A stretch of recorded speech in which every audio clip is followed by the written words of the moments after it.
মৰমৰ ছাত্ৰ ছাত্ৰীসকল তোমালোকৰ সুবিধাৰ্থৰ কাৰণে আজি মই লৈ আহিছো সাধাৰণ গণিতৰ এক্সাৰসাইজ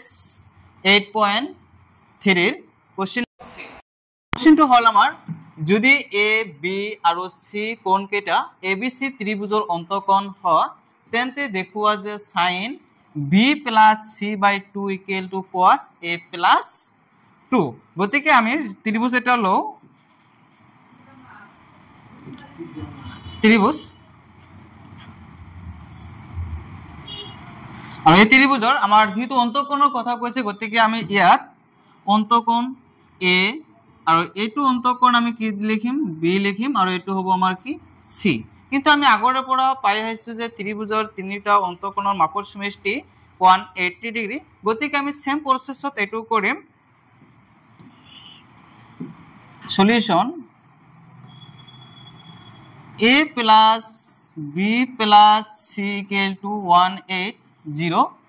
ডিগ্ৰী কাৰণ আমি কি লিখিব পাৰো ইয়াত ত্ৰিভুজৰ ধৰ্মমতে ত্ৰিভুজৰ তিনিটা কোণৰ মাপৰ সমষ্টি কিমান ডিগ্ৰী পাই আহিছিল আমি 180 ডিগ্ৰী অৰ্থাৎ আমি ডাইৰেক্ট লিখি দিলো কি ত্ৰিভুজৰ ধৰ্মমতে এতিয়া কথা হল আমাৰ ইয়াত b + c আছে গতিকে আমি ইয়াৰ পৰা b + c ৰাখিম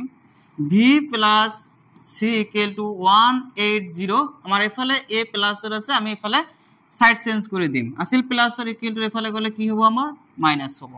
এতিয়া কথা হল যেহেতু b + c/2 আছে আমি বোথ সাইডে কি কৰিম 2 ৰে হৰণ কৰিম যেতিয়া আমি বোথ সাইডে 2 ৰে হৰণ কৰিম তেনে হলে হ'ব আমাৰ কি b + c/2 = 180 - a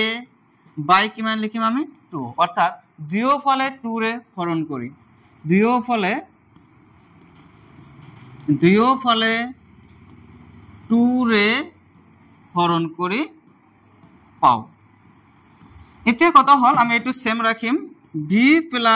c/2 = a2 ওপৰত 180 ডিগ্ৰীৰ লগতো হৰণ আছে আৰু এৰ লগতো হৰণ আছে গতিকে আমি এটো এনেকৈ লিখিম 180/2 মাইনাস এর লগতো যেহেতু হরণ আছে তেনহলে কি লিখিম a/2 লিখিম এতিয়া কথা হল b + c/2 = এই 2 180 ডিগ্ৰীৰ মাজত কেবা যাব 90 অৰ্থাৎ 90 - a/2 এতিয়া জাস্ট ইয়াত লক্ষ্য কৰিবা ইয়াত যেহেতু সাইন আছে গতিকে আমি দুয়োফালে সাইনেৰে কি কৰিম পূৰণ কৰিম গতিকে sin b + c/2 = এফালে আমি কি দিম sin দিম 90 -